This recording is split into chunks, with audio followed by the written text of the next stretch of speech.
दोस्तों, यदि हमारे शरीर को स्वस्थ रहना है तो हमें अपने वात, पित्त और कफ को बैलेंस में रखना होगा, क्योंकि वात, पित्त और कफ हमारे शरीर की नेचर तय करते हैं। ये हमारे शरीर को स्पीड देते हैं। और यदि मैं आयुर्वेद की बात करूं तो आयुर्वेद के अनुसार हमारे शरीर में हर बीमारी के पीछे वात, पित्त और कफ के इम्बैलेंस होना कारण होता है। यदि मैं अकेले वात से बात करूं तो वात से हमारे शरीर में 80 रोग होते हैं, और पित्त की बात करूं तो पित्त के 46 से लेकर 50 तक रोग होते हैं पित्त के। और यदि मैं कफ की बात करूं तो कफ के कारण हमारे शरीर में 28 रोग होते हैं, और यही रोग कहीं ना कहीं बड़े रोगों का और छोटे रोगों का कारण बनते हैं, और इन्हीं के कारण ही हमारे शरीर में बीमारियां जन्म लेती हैं। दोस्तों, यदि मैं बात करूं आपके शरीर को स्वस्थ रहने की, तो सबसे पहले यदि आप स्वस्थ रहना चाहते हैं तो आपको वात, पित्त और कफ को बैलेंस में रखना होगा। तो चलिए, आज की इस वीडियो में हम आपको सबसे पहले इनके बारे में ही बताएंगे, फिर बताएंगे आपको कारगर उपायों के बारे में, जिनसे कि आप अपने वात, पित्त और कफ को बैलेंस में रख सकते हैं, जिससे कि आपको कभी कोई बीमारी ना हो। दोस्तों, आपने अपने घर के बड़े बुजुर्गों से सुना होगा कि खाना खाने के बाद हमें नहाना नहीं चाहिए। वो इसलिए है क्योंकि इससे हमारा कफ इम्बैलेंस हो जाता है, और जब कफ इम्बैलेंस होगा या वात इम्बैलेंस होगा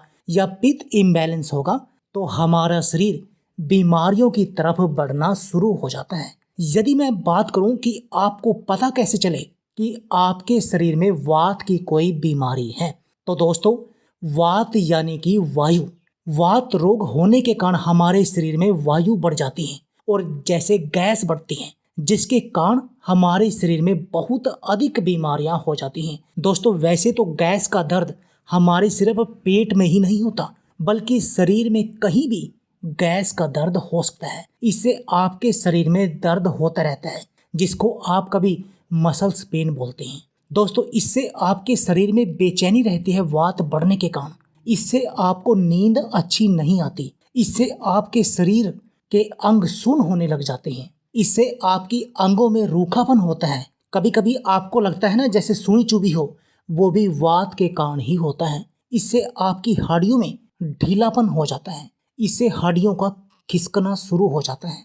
इससे आपको अंगों में कमजोरी महसूस होती है। इससे आपको कब्ज जैसी बीमारियां होती हैं। इससे जो सभी प्रकार के दर्द होते हैं हमें, वो वात के कारण ही होते हैं।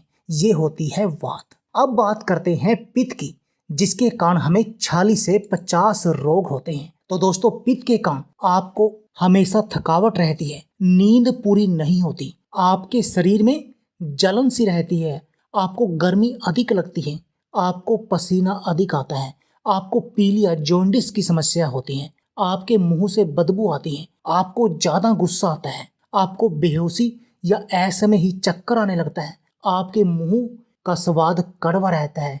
यदि आपको ये लक्षण दिखाई दें तो आप समझ लीजिए कि आपका पित्त दोष बढ़ा हुआ है। दोस्तों, यदि मैं कफ की बात करूं तो कफ में क्या होता है, इनका उल्टा होता है। कफ जैसे सर्दी जुकाम जैसी बीमारियां, पर ये इसमें सिर्फ सर्दी जुकाम ही नहीं होता, बल्कि इसमें आपको पूरा दिन सुस्ती और आलस आया रहता है, आपको नींद भी अधिक आती है। इससे आपका मोटापा बढ़ता है कफ के कारण। इससे सांस से जुड़ी बीमारियां बढ़ती हैं, खांसी जैसी बीमारियां।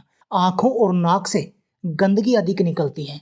दोस्तों, इससे मल मूत्र और पसीने में चिपचिपापन होता है। यदि आपको ये लक्षण दिखाई दे तो आप समझ लीजिए कि आपको कफ दोष है। तो दोस्तों, आज की इस वीडियो में हम इन तीनों दोषों का ही आपको इलाज बताएंगे कि कैसे आप अपने घर पर इन तीनों दोषों को सही कर सकते हैं और अपने शरीर को बिल्कुल निरोगी बना सकते हैं। तो दोस्तों, इसमें जो सबसे पहली चीज है वह है दोस्तों चूना।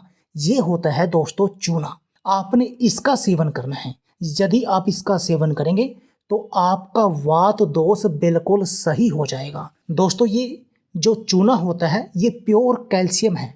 ये आपके शरीर की कैल्शियम की कमी को दूर करता है। और जो लोग कैल्शियम की कमी को दूर करने के लिए सप्लीमेंट का सहारा लेते हैं तो उनको सप्लीमेंट की जगह है इस चूने का प्रयोग करना चाहिए, क्योंकि ये चूना उनकी उन सभी कमी को दूर करता है। और इस चूने से इसके अलावा भी बहुत सारे फायदे हैं। ये आपके वात दोषों को दूर करता है। दोस्तों ये आपकी हड्डियों और दांतों के लिए बेहद अधिक फायदेमंद है, क्योंकि हमारी हड्डियां और दांत 90% उनका जो सिस्टम होता है वो कैल्शियम से चलता है। कैल्शियम से ही उनको मजबूती मिलती है। ये आपके चूना आपके दिमाग को तेज करता है, शरीर में दर्द को दूर करता है। दोस्तों इससे अगर आप बच्चों को खिलाते हैं तो बच्चों की लंबाई तेजी से बढ़ती है। ये दिल की बीमारियों को दूर करता है, आपके शरीर की इम्यूनिटी को बढ़ाता है।